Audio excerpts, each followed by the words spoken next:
नमस्कार विद्यार्थी मित्रांनो, वसुधैव कुटुंबकमचा नारा आम्ही लावतो.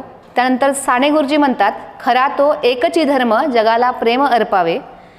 महात्मा ज्योतिराव फुले म्हणतात, नवीन विचार रोजच जगात उत्पन्न होतो, पण त्याला सत्यात उतरवणं हा खरा संघर्ष असतो. या गोष्टी तुम्हाला मी सांगते, त्यांचा एक संदर्भ यासाठी दिला की जर खरा तो एकची धर्म जगाला प्रेम अर्पावे असं म्हणायचं असेल तर मग आमच्या समाजामध्ये राहत असताना आमची पूर्वीपासून किंवा फार पूर्वी वर्षानुवर्षे ज्या सामाजिक उच्चनीचता आहे किंवा समाजामध्ये ज्या चालीरीती आहे, ज्या समाजालाच कुठेतरी घात करणाऱ्या होत्या समाजाच्या, मग त्या चालीरीतींना बंद करण्यासाठी किंवा त्यावर आम्हाला उपाययोजना करण्यासाठी कुठली कामं करावी लागली आणि मग त्यातून विषय येतो समाज सुधारणेचा आणि सामाजिक चळवळीचा. मग या समाज सुधारणेच्या कामामध्ये जेव्हा आम्हाला स्वतःला झोकून द्यावं लागतं तेव्हा आम्हाला समाज सुधार हा विषय कुठेतरी आम्हाला कुठल्या तरी गोष्टीशी निगडित करावा लागतो आणि तो निगडित होतो तर अमेरिका आणि इंग्लंड यांच्या समाज सुधारक चळवळींसोबत. कारण त्याची प्रत्यक्ष किंवा अप्रत्यक्ष छाप जी आहे ती आमच्या भारतीय संस्कृतीवर पडलेली आहे. आम्ही ज्याप्रमाणे लोकशाही किंवा आमची राज्यघटना आज अंगीकृत करून आम्ही तिचं एक त्यानुसार आमचं जे राज्य चालवत आहे त्यावर ब्रिटिशांच्या राजवटीचा एक खूप मोठा परिणाम आहे आणि पर्यायाने त्यातल्या सामाजिक सुधारणा चळवळी आणि समाज सुधारणेमध्ये ब्रिटिशांचा सुद्धा एक मोठा वाटा आमच्या भारताला मिळाला असं जर म्हटलं तर वावगं ठरू नये. आणि मग समाज सुधारणेचा अभ्यास करत असताना किंवा सामाजिक चळवळींचा अभ्यास करत असताना आम्हाला आधी इतिहासात जावं लागतं. कारण एखादी गोष्ट, एखादी स्थिती, एखादी परिस्थिती, एखादं राज्य समजून घ्यायचं असेल तर त्या काळची परिस्थिती आम्हाला आधी समजून घ्यावी लागते आणि त्या काळची परिस्थिती समजून घ्यायची असेल तर त्या इतिहासात जाऊन आम्हाला इतिहासाचा अभ्यास करणं भाग पडतं.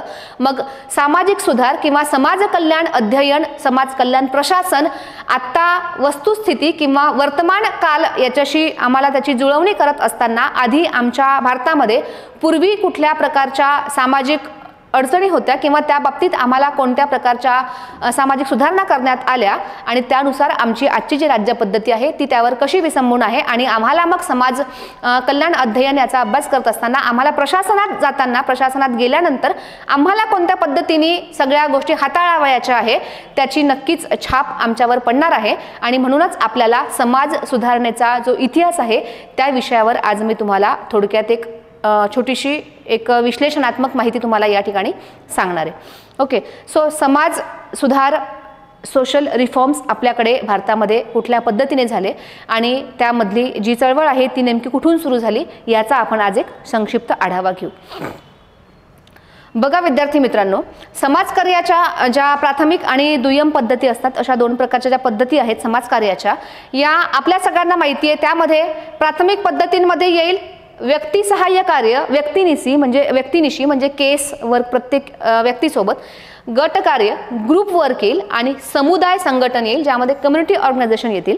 दुय्यम पद्धतींमध्ये येईल समाज कल्याण प्रशासन ज्यामध्ये सोशल वेलफेअर अँड ॲडमिनिस्ट्रेशन, समाज संशोधन येईल, सोशल रिसर्च येईल. मग आम्हाला समाज कल्याणाचा अभ्यास करत असताना आम्हाला कुठल्या पद्धतीने आम्हाला त्या विषयापर्यंत जायचं आहे आणि कुठल्या पद्धतीने रिफॉर्म्स घडवून आणायचे आहे त्याचं आधी संशोधन करावं लागेल, रिसर्च करावं लागेल. आणि दुय्यम पद्धतींमध्ये शेवटची पण last but none of the list जी सामाजिक क्रिया आहे, सोशल ॲक्शन आहे, जी ॲक्शन आम्हाला प्रशासनात असताना घ्यावी लागणार आहे त्या पद्धतीचा अभ्यास करणं आम्हाला गरजेचं असतं. आता सोशल ॲक्शन्समध्ये तुम्हाला या ठिकाणी हे एक चित्र दिसत असेल.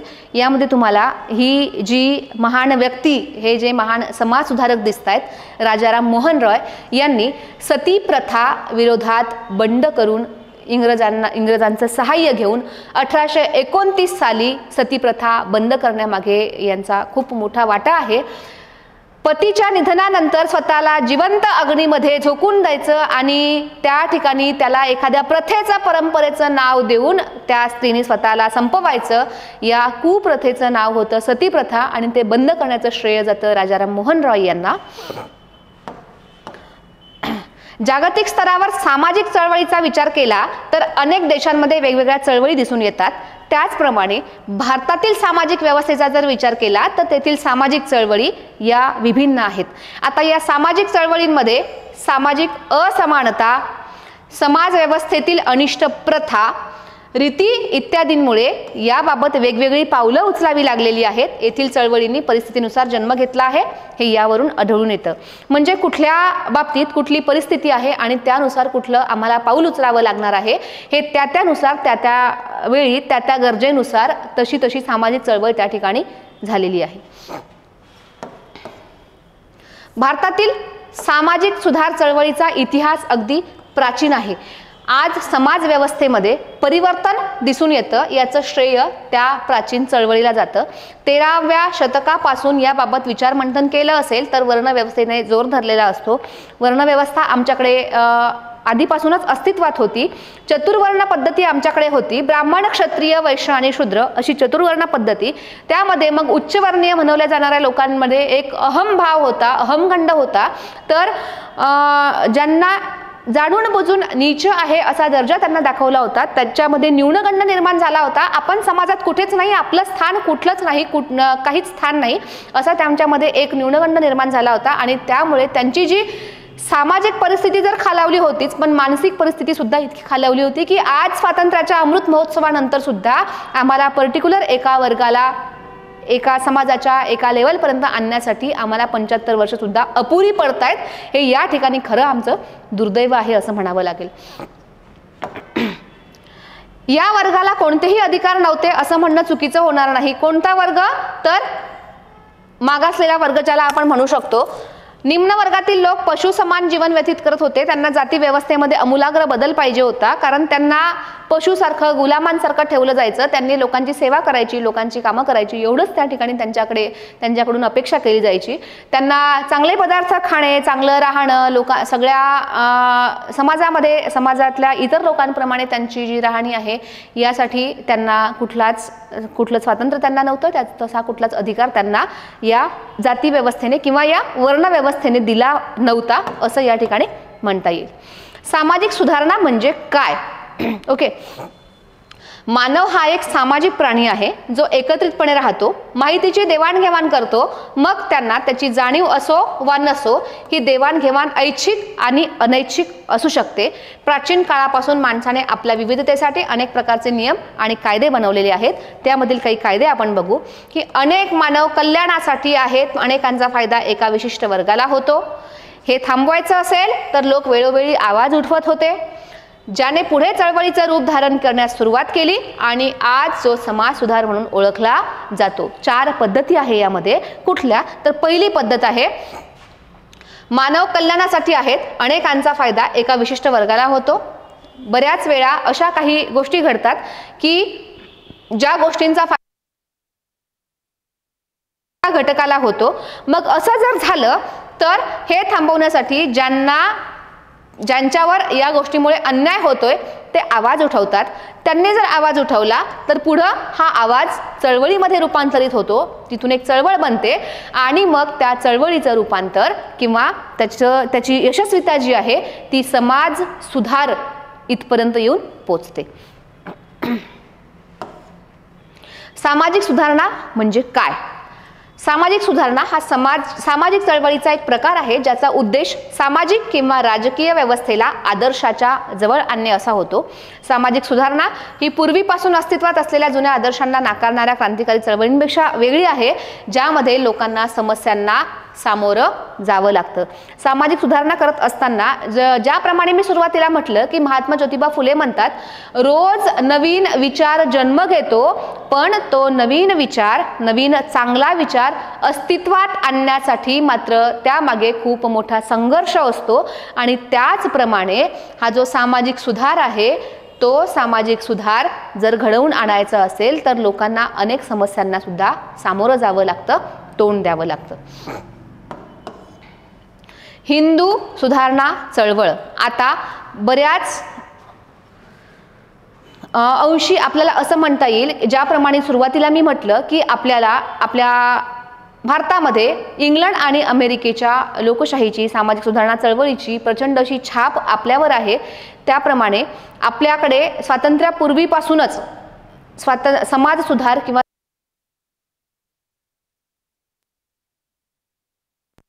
यांनी मुख्यतः आपलं जे एक अस्तित्व आहे ते त्या ठिकाणी निर्माण केलं होतं. यामध्ये कोणकोणत्या चळवळी येतात मग, तर यामध्ये येतात ब्राह्मो समाज येईल, ज्यांची स्थापना राजाराम मोहन रॉय यांनी केलेली आहे 20 ऑगस्ट 1826 रोजी. त्यानंतर 1875 साली झालेली आर्य समाजाची स्थापना स्वामी दयानंद सरस्वती यांच्याकडून. रामकृष्ण मिशनची स्थापना असेल स्वामी विवेकानंद यांनी केलेली 1896-97 ही गोष्ट आहे. त्यानंतर प्रार्थना समाज आहे, आत्माराम पांडुरंग यांनी जी स्थापना केली आहे 1867 मध्ये. यामध्ये पंडिता रमाबाई ज्या होत्या त्यांनी सुद्धा महत्त्वाची भूमिका बजावलेली आहे. थिओसॉफिकल सोसायटीची स्थापना असेल, ज्याची स्थापना 1882 मध्ये न्यूयॉर्कमध्ये आणि भारतामध्ये 1882 मध्ये मद्रासमध्ये याची प्रथमतः स्थापना झाली. त्याचं मुख्यालय होतं त्या ठिकाणी मद्रासला. आणि सामाजिक चळवळी, आता भारतातील मुख्य सामाजिक चळवळी आपण भारतातील बघू, त्यानंतर आपण महाराष्ट्रातील मुख्य सामाजिक चळवळी बघू, ज्याचा उपयोग तुम्हाला समाज कल्याण अध्ययन किंवा समाज कल्याण प्रशासन करत असताना त्याचा नक्कीच उपयोग होणार आहे. भारतातील सामाजिक चळवळीचा इतिहास जरी पुरातन असला तरी याला खरी प्रेरणा ब्रिटिश राजवटीमध्ये मिळाली. ब्रिटिश राजवट प्रस्थापित झाल्यानंतर औद्योगिकरण आणि आधुनिकीकरण वाढलं, त्यामुळे सामाजिक समस्या निर्माण झाल्या. साहजिकच विभिन्न सामाजिक चळवळीचा अभ्यास करताना या समस्येचं मूळ कुठं आहे, हे सामाजिक व्यवस्थेमध्ये समस्या कशा निर्माण झाल्या या ठिकाणी येऊन थांबलं. सामाजिक परिवर्तन सामाजिक चळवळी निर्माण करतं. सामाजिक चळवळींमध्ये विशिष्ट वर्ग सामाजिक घटनांमध्ये कुठे ना कुठे जोडलेला आहे, कारण विकासासोबत सामाजिक, आर्थिक, सांस्कृतिक शोषण करणारा दुसरा समाज सुद्धा या ठिकाणी त्याच वेळेला प्रेझेंट असतो. कुठल्याही नाण्याच्या दोन बाजू असतात. जेव्हा सामाजिक सुधार घडवून आणायचा असतो तेव्हा कुठंतरी ही गोष्ट लक्षात घ्यावी लागेल की सामाजिक सुधार हा विशिष्ट पर्टिक्युलर एका गटासाठी, एका व्यवस्थेसाठी करावा लागतो, कारण दुसऱ्या बाजूला दुसरी एक व्यवस्था आधीच त्याचा उपभोग घेत असते, जी दुसऱ्या गटापर्यंत त्या गोष्टींचा उपयोग पोहोचू देत नसते. आणि म्हणूनच दोन गोष्टी त्या ठिकाणी सेम टाईम अस्तित्वात असतात. आणि अत्याचार असतील, महिला अत्याचार असतील, आतंकवाद, अपराधीकरण, आदिवासी समस्या इत्यादी सुद्धा यामध्ये मग निर्माण होतात. सामाजिक आंदोलनाची वैशिष्ट्य काय असतात बघा आता. Features of social movement. सामाजिक चळवळीचे स्वरूप परिस्थितीनुसार बदलतं. बघा विद्यार्थी मित्रांनो, मुघल जेव्हा भारतामध्ये आले तेव्हा त्या काळामध्ये आम्हाला एक टॅक्स भरावा लागायचा, ज्या टॅक्सचं नाव होतं जिझिया कर. तो जिझिया कर भरत असताना आम्हाला स्वतःचं अस्तित्व सिद्ध करण्यासाठी हा टॅक्स भरावा लागायचा. मग त्या काळात त्या समाज सुधारकांनी, त्या राजांनी, महाराजांनी स्वतःचं अस्तित्व सिद्ध करण्यासाठी त्या काही चळवळी घडवून आणल्या. त्या काळातल्या असतील, त्या परिस्थितीनुसार असतील. इंग्रज भारतात आले, इंग्रजांनी आमच्या देशामध्ये व्यापार करायला सुरुवात केली. व्यापार करत असताना त्यांनी इथं राज्य करायला सुरुवात कधी केली हे आम्हाला कळलं नाही, आणि त्या दृष्टीने मग त्यांनी विदेशी जो माल जाणार आहे त्यांच्या फायद्यासाठी त्यावरचा टॅक्स, विदेशातून भारतामध्ये येणारा माल यावरचा टॅक्स, यामध्ये प्रचंड तफावत निर्माण करणं आणि मग त्या विरोधात शेतकऱ्यांना आवाज उठवायला भाग पडणं, ही झाली त्या परिस्थितीनुसारची चळवळ. स्वातंत्र्य पूर्व काळामध्ये बऱ्याच ज्या रूढी परंपरा होत्या, जसं मी तुम्हाला सतीप्रथा सांगितलेलं आहे, बालविवाह आहे, त्यानंतर विधवा पुनर्विवाहासाठी बंधनं असतील, या सगळ्या गोष्टींना त्या वेळेनुसार, त्या परिस्थितीनुसार सामाजिक सुधारणा घडवणं आवश्यक होतं. ठीक आहे. सामाजिक चळवळीला वेळेची मर्यादा नसते. सामाजिक चळवळ पर्टिक्युलर त्या वेळेत तुम्हाला ठरवलेल्या मर्यादेमध्ये होऊ शकते, किंवा तिला मर्यादा नसते यासाठी, कारण ती अविरत त्यांच्या मागण्या पूर्ण होईपर्यंत त्या गोष्टी प्रत्यक्षात लोकांपर्यंत खरोखर पोहोचे नाही. सामाजिक चळवळीचं नेतृत्व बदल झाले की गती बदलते, विचारधारेमध्ये परिवर्तन होतं. नेतृत्व करणारी व्यक्ती सामाजिक चळवळीमध्ये हिरिरीने भाग घेणारी असेल तर सामाजिक चळवळ गतीने होते. त्या ठिकाणी नेतृत्व जर बदललं तर त्या नेतृत्वानुसार मग त्या चळवळीमध्ये फरक पडतात. सो त्या ठिकाणी असे डिफरन्स आपल्याला दिसू शकतात. सामाजिक चळवळ विशिष्ट मूल्यांवर आधारित असते. समजा जर सती प्रथा आहे तर एखाद्या स्त्रीने तिच्या पतीच्या निधनानंतर त्या चितेवर स्वतःला संपवावं असं त्या प्रथेला विरोध करणाऱ्या व्यक्तींना असू वाटतं. म्हणजेच काय की त्यांचं विशिष्ट एक मूल्य आहे, विशिष्ट विचार आहेत, विशिष्ट तत्व आहेत आणि त्यानुसार त्या चळवळी होत असतात.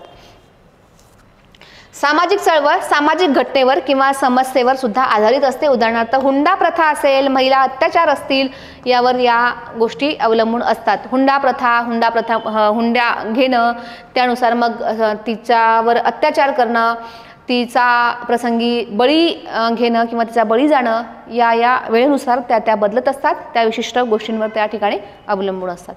सामाजिक चळवळ पुन्हा पुन्हा जागृत होऊ शकते. हुंडा घेणं आजच्या काळात जर बंद झालं असेल ते आधीच्या काळात सुरू असेल, पण पुन्हा 2 वर्षांनी सुरू झालं तर ती चळवळ पुन्हा सुरू होऊ शकते.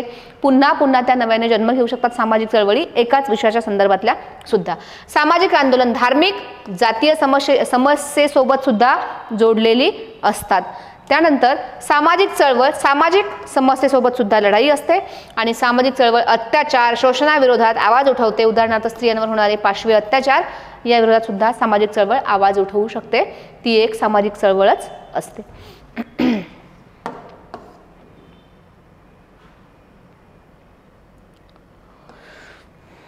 सामाजिक चळवळीचे स्वरूप, फॉर्म्स ऑफ सोशल मुवमेंट. अल्पकालीन सामाजिक चळवळ. अल्पकालीन सामाजिक चळवळ विशेषतः असंघटित असतात. काही विशिष्ट काळापर्यंत ही चळवळ चालत असते. प्रामुख्याने म्हणजे विशिष्ट काळापर्यंत, अल्प काळापर्यंत, कमी काळापर्यंत. ओके. प्रामुख्याने ही चळवळ बलात्कार, हुंडाबळी, शिक्षण आंदोलन केवळ राजकीय स्वार्थाने प्रेरित होते. ही आंदोलनं अनेक ठिकाणी होतात. त्याचं नेतृत्व सुद्धा वेगवेगळे असतात. नेतृत्व वेळ आणि स्थळानुसार बदलत असतं.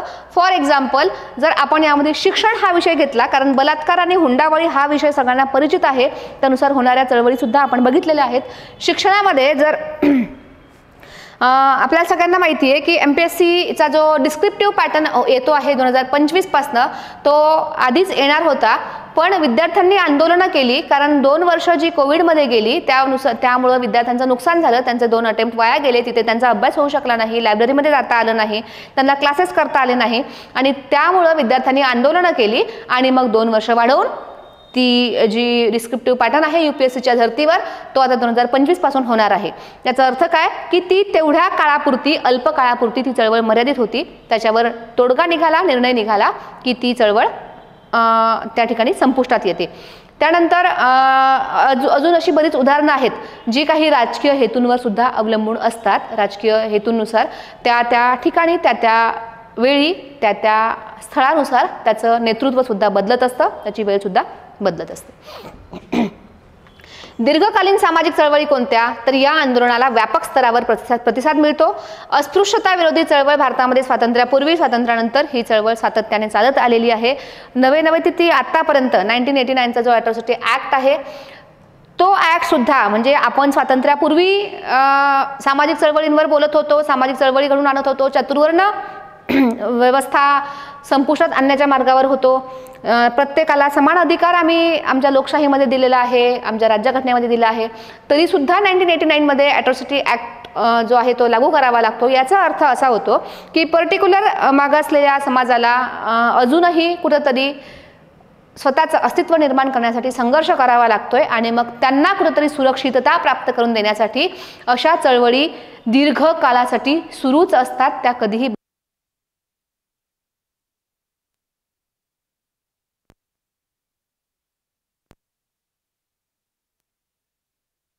चेहरे या ठिकाणी आहेत, पण प्रामुख्याने ज्या चेहऱ्यांनी विशेष अशा काही गोष्टी त्या ठिकाणी घडवून आणलेल्या आहेत.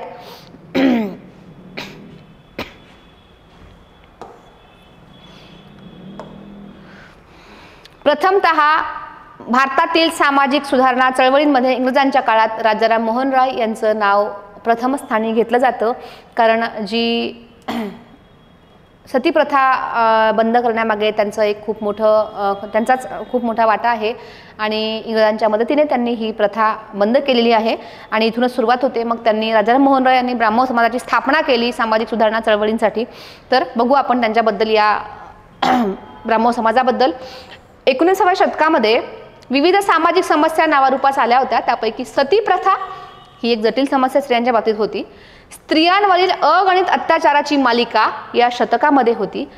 पती मेल्यानंतर किंवा जिवंत पती मेल्यानंतर म्हणजे पतीच्या निधनानंतर स्वतः जिवंतपणे त्याच्या चितेवर मरण पत्करणं, अशा निर्घृण प्रथेवर वार करणं ही काळाची गरज होती. सती प्रथेमुळे अनेक कौटुंबिक समस्या निर्माण झाल्या होत्या. कोणकोणत्या? तर जिवंतपणे मृत्यूला सामोरं जाणारी पत्नी, छोटासा एखादा स्वयंपाक करताना चटका लागला तरी आम्हाला जीव आमचा कासावीस होतो, स्वतःला पूर्णच्या पूर्ण त्या अग्नीमध्ये झोकून द्यायचं जिवंतपणे स्वतःच्या मर्जीने पतीच्या निधनानंतर, ही काही सोपी गोष्ट नव्हती. त्याला ज्या स्त्रिया या ठिकाणी आतापर्यंत सती गेल्या असतील, खरंच त्यांना अगदी दंडवत आहे की त्यांनी किती मोठं त्यांचं हे बलिदान आहे पतीच्या निधनानंतर त्यांनी दिलेलं. पण यामध्ये त्यानंतर येणाऱ्या समस्या कोणत्या? तर स्वतःला जिवंत जाळणं, स्वतःला संपवणं, नंतर कुटुंब विघटन. कुटुंब समजा त्या ठिकाणी 2 नवरा बायको असतील तर ठीक आहे. आई वडील मेल्यानंतर अपत्यांचा प्रश्न. आता वडिलांनंतर आई जर सती जात आहे तर त्या मुलांकडे कोणी बघायचं? त्या मुलांच्या नंतर उदरनिर्वाहाचा, लहान लहान असतील तर आणि थोडेसे मोठे असतील किंवा स्वतःचा उदरनिर्वाह स्वतः करू शकत असतील तरीही त्यांच्या पालकत्वाचा प्रश्न त्या ठिकाणी निर्माण होतोच. परंतु राजाराम मोहन रॉय यांनी विरोधात बंड केलं. इंग्रजी सत्ता असताना लॉर्ड बेंटिंग यांच्या सहकार्याने कायद्याचा आधार घेऊन सती प्रथा बंद केली. मोगल राजवटीतील प्रोत्साहन मिळालेल्या या प्रथा बंद करणं हे खूप मोठं आव्हान होतं आणि जे आव्हानात्मक काम केलेलं आहे राजाराम मोहन रॉय यांनी.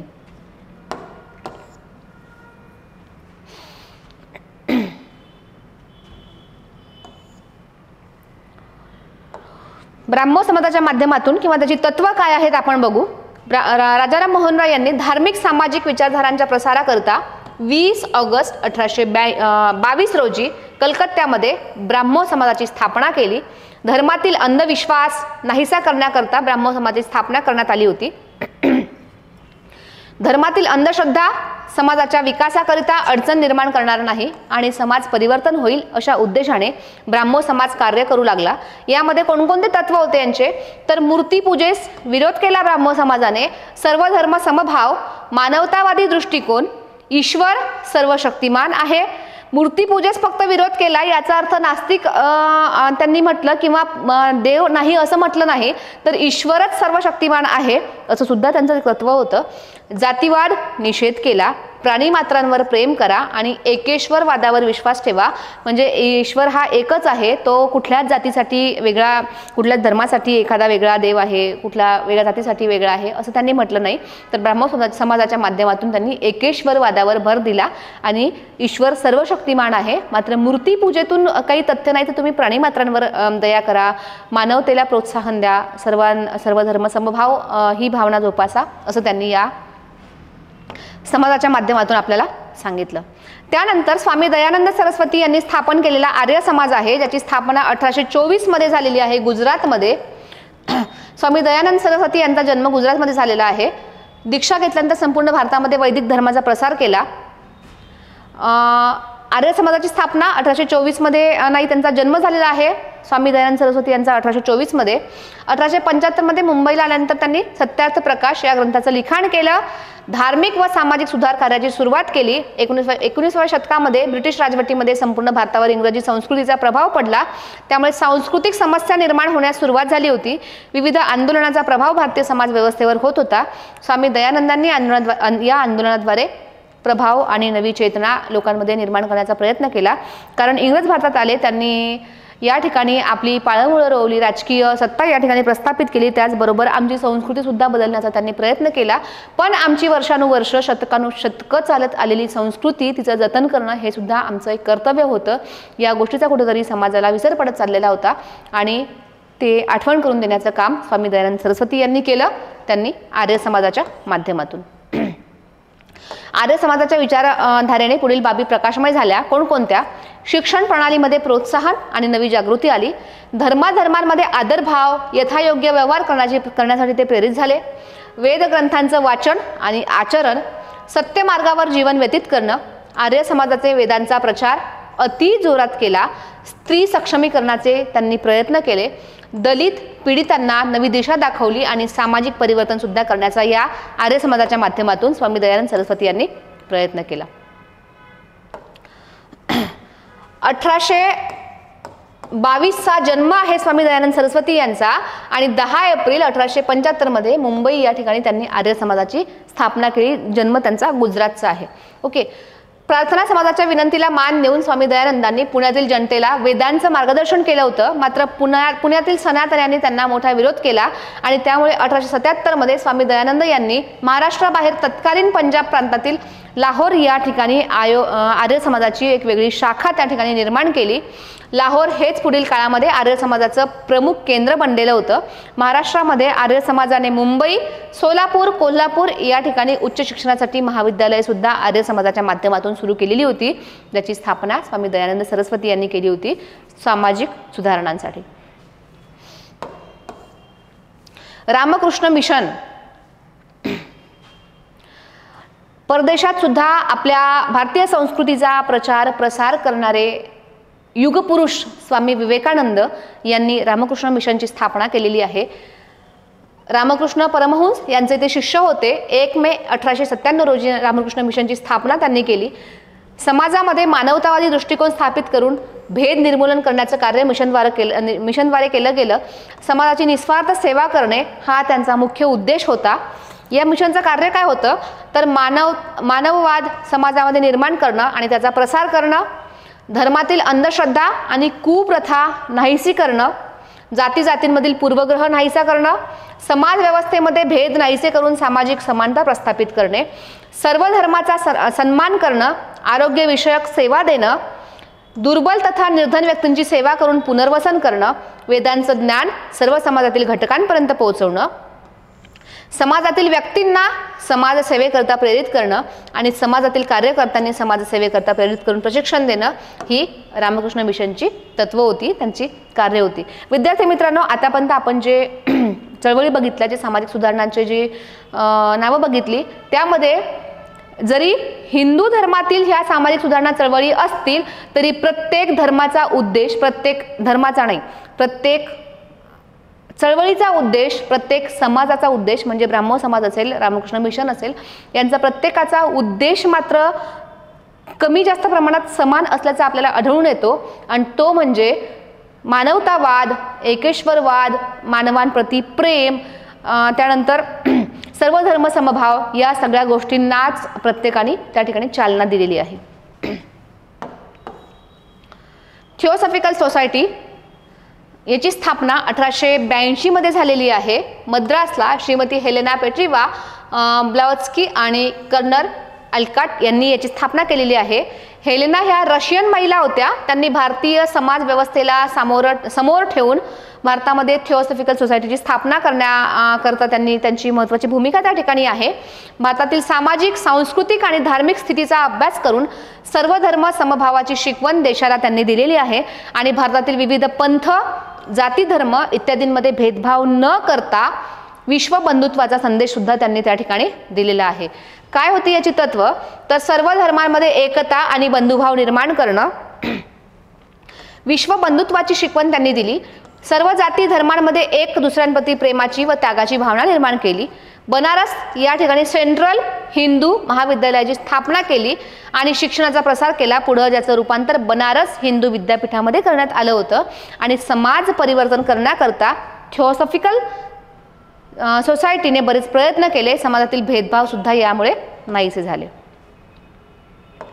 त्यानंतर 19व्या शतकाच्या उत्तरार्धात महाराष्ट्रामध्ये समाज प्रबोधन करणारी महत्त्वाची संस्था ही एक प्रार्थना समाज म्हणून आहे. ह्या झाल्या देशपातळीवर समाज प्रबोधन चळवळी आणि समाज सुधारणाच्या जी कामं आहेत ती. महाराष्ट्राच्या संदर्भात सुद्धा प्रार्थना समाजाचं काम खूप महत्त्वाचं आहे. ब्राह्मो समाजाचे नेते केशवचंद्र सेन यांच्या मुंबईतील व्याख्यानावरून प्रेरणा घेऊन प्रार्थना समाजाची स्थापना झालेली आहे. ती कधी झाली तर 31 मार्च 1867 साली. याचे संस्थापक आहेत आत्माराम पांडुरंग, राघव भांडारकर, न्यायमूर्ती रानडे, परमानंद, रामलाल कृष्ण, भाऊ महाजन, वामन मोडक, न्यायमूर्ती चंदावरकर हे या प्रार्थना समाजाचे सदस्य होते. त्याचबरोबर या समाजाच्या प्रचारासाठी सुबोध पत्रिका नावाचं एक वृत्तपत्र त्या ठिकाणी सुरू करण्यात आलं होतं.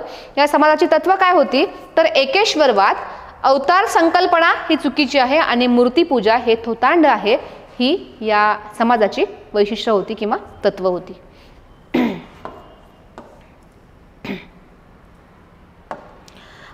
प्रार्थना समाजाचे प्रबोधनातील योगदान.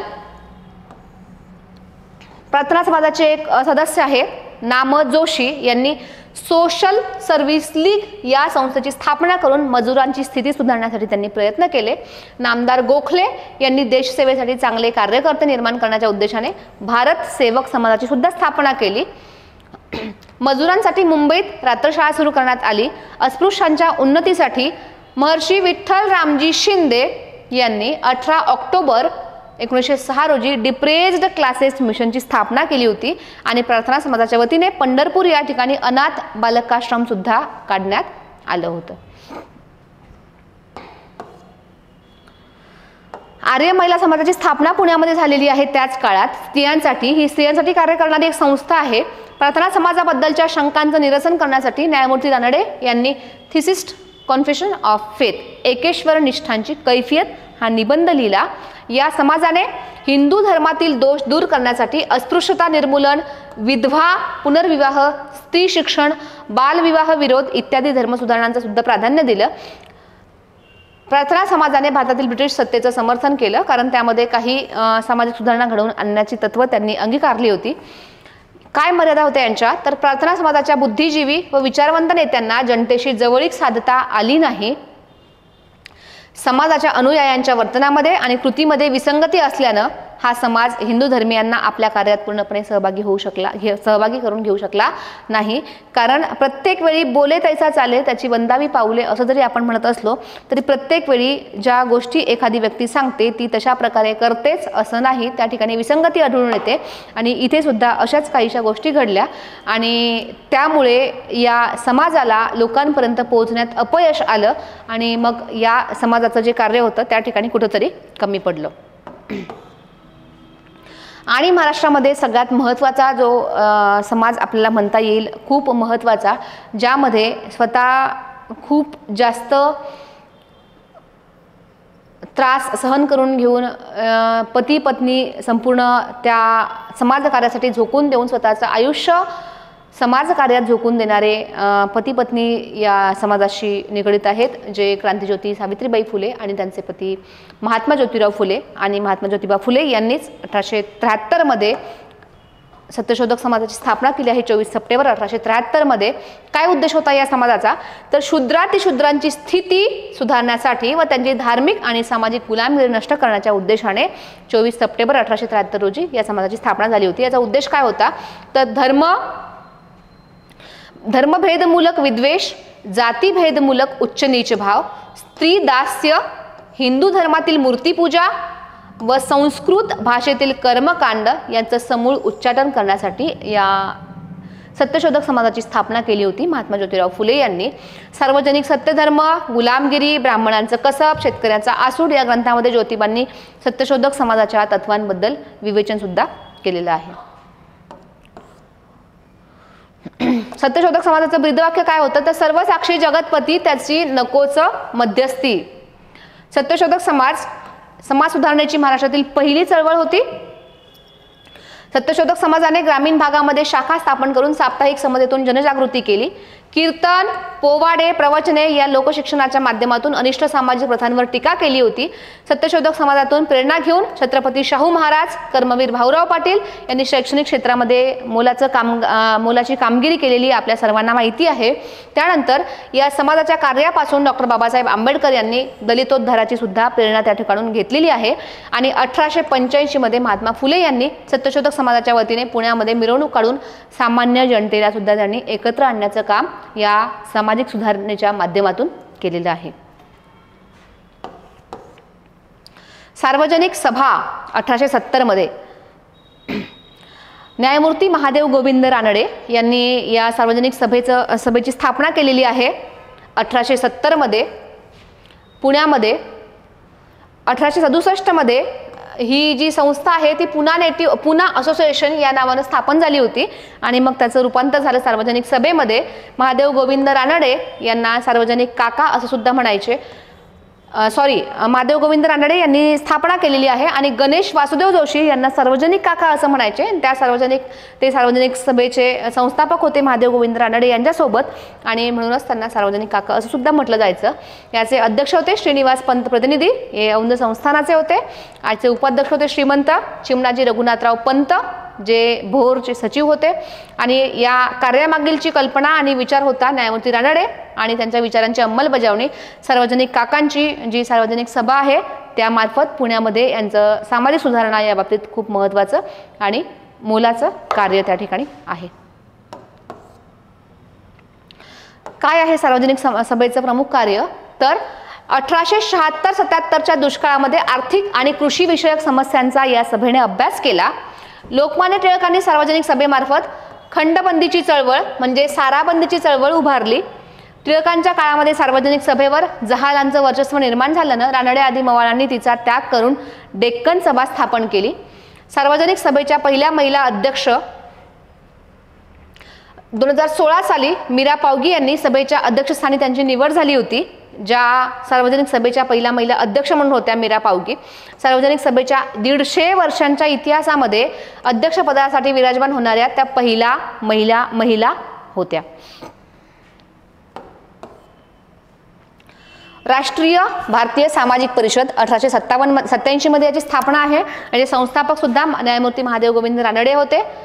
1887 मध्ये चेन्नई या ठिकाणी राष्ट्रीय सभेच्या 3ऱ्या अधिवेशनाच्या दरम्यान सामाजिक परिषदेची याची पहिली बैठक होती. त्याचा मूळ उद्देश काय होता तर भारतातील सामाजिक समस्यांची चर्चा करून धर्म सुधारणेस अनुकूल वातावरण तयार करून देणं, विधवांची दुःस्थिती, बहुपत्नीत्व, बालविवाह, अस्पृश्यता या अनिष्ट रूढींना विरोध करून भारतीय समाजाचं शुद्धीकरण करण्यासाठी या परिषदेची स्थापना करण्यात आली.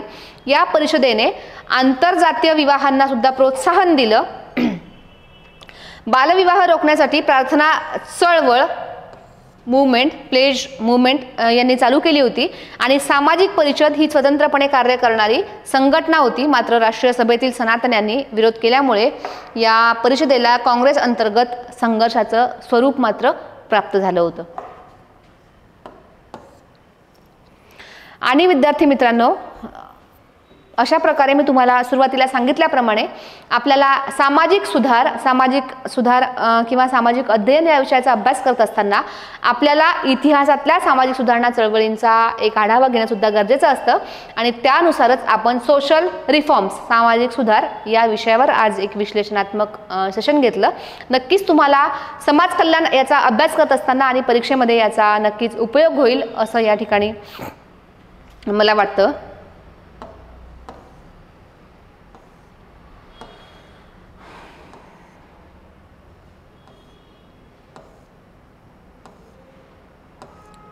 येस, आणि या संदर्भात विद्यार्थी मित्रांनो, समाज कल्याण किंवा समाज कल्याण अध्ययन या संदर्भात सुद्धा तुम्हाला अजून काही प्रश्न असतील, तुमच्या मनात काही डाऊट्स असतील तर तुम्ही या ठिकाणी जे नंबर्स दिलेले आहेत त्या नंबर्सवर इथे नंबर्स आहेत. येस, या ठिकाणी नंबर्स आहेत. या नंबर्सवर तुम्ही कॉल करून विचारू शकता किंवा ज्या ठिकाणी तुम्ही हे सेशन बघतायत आकार फाउंडेशनच्या यूट्यूब प्लॅटफॉर्मवर त्या ठिकाणी तुम्ही कमेंट बॉक्समध्ये सुद्धा तुमचे प्रश्न, तुमच्या क्वेरीज विचारू शकता. त्याचं उत्तर देण्याचा मी तुम्हाला स्वतः प्रयत्न करेन. थँक्यू.